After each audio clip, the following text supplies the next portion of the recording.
আসসালামু আলাইকুম ওয়া রাহমাতুল্লাহি ওয়া বারাকাতুহু। সুপ্রিয় দর্শক শ্রোতা মণ্ডলী, ভাই ও বোন, যে যেখান থেকে আমাদেরকে দেখছেন, সকলের প্রতি আন্তরিক মোবারকবাদ জানিয়ে আলোচনা শুরু করছি।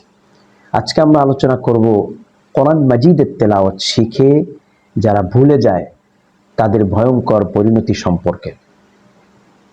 প্রিয় ভাই ও বোন, মহান আল্লাহ তাআলা মানব জাতির উপর সবচেয়ে গুরুত্বপূর্ণ ও মহৎ যে নিয়ামতটি দান করেছেন সেটির নাম হলো কোরআনুল কারীম।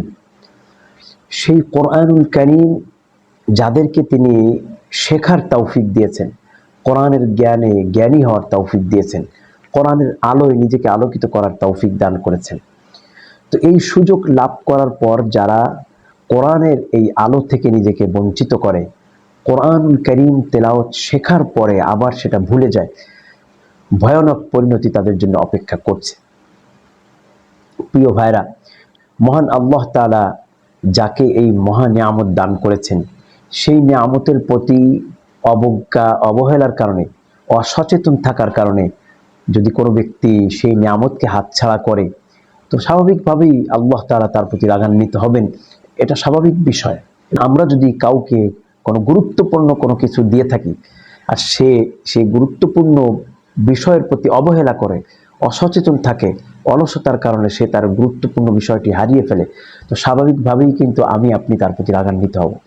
তো আল্লাহ তাআলা যাকে ভালোবেসে মহাব্বত করে কোরআনুল কারীমের মতো মহা নিয়ামত শেখার তৌফিক দিয়েছেন, সেই কোরআন যদি আপনি ভুলে যাই, সেটা যদি আমার থেকে হাতছাড়া হয়ে যায় আমার অলসতার কারণে, তো আল্লাহ তাআলা আমার প্রতি আপনার প্রতি রাগান্বিত হবেন, এটাই স্বাভাবিক।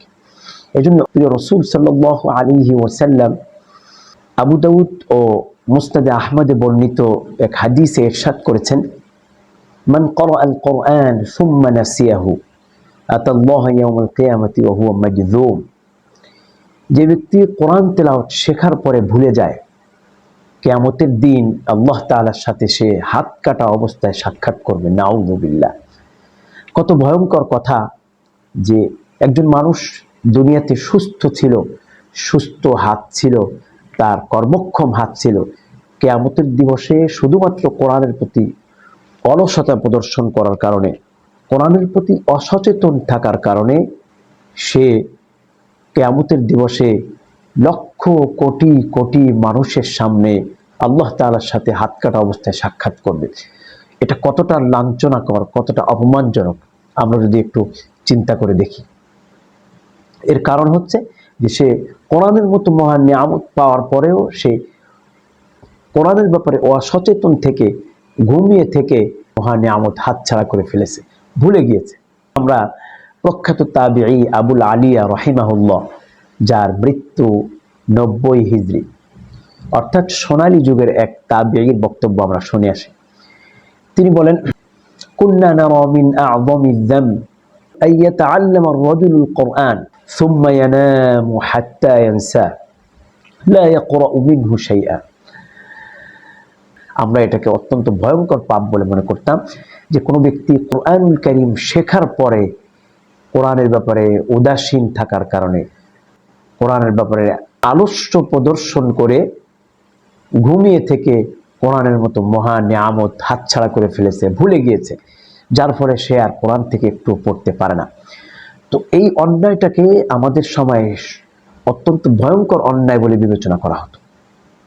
কোরআনুল কারীম শেখার পরে ভুলে যাওয়া কতটা ভয়ঙ্কর অপরাধ, কতটা গর্হিত অপরাধ, এটা প্রিয় রাসূল সাল্লাল্লাহু আলাইহি ওয়াসাল্লামের এই হাদিস এবং প্রখ্যাত তাবিঈ আবুল আলিয়া রাহিমাহুল্লাহর উক্তি থেকে আমরা স্পষ্টভাবে বুঝতে পারি যে কোরআনের মতো মহা নিয়ামত পাওয়ার পর এটা হাতছাড়া করা কতটা ভয়ঙ্কর কাজ, কিয়ামতের দিবসে তার জন্য কতটা ভয়ঙ্কর পরিণতি অপেক্ষা করছে, আমরা এই আলোচনা থেকে বুঝতে পারি।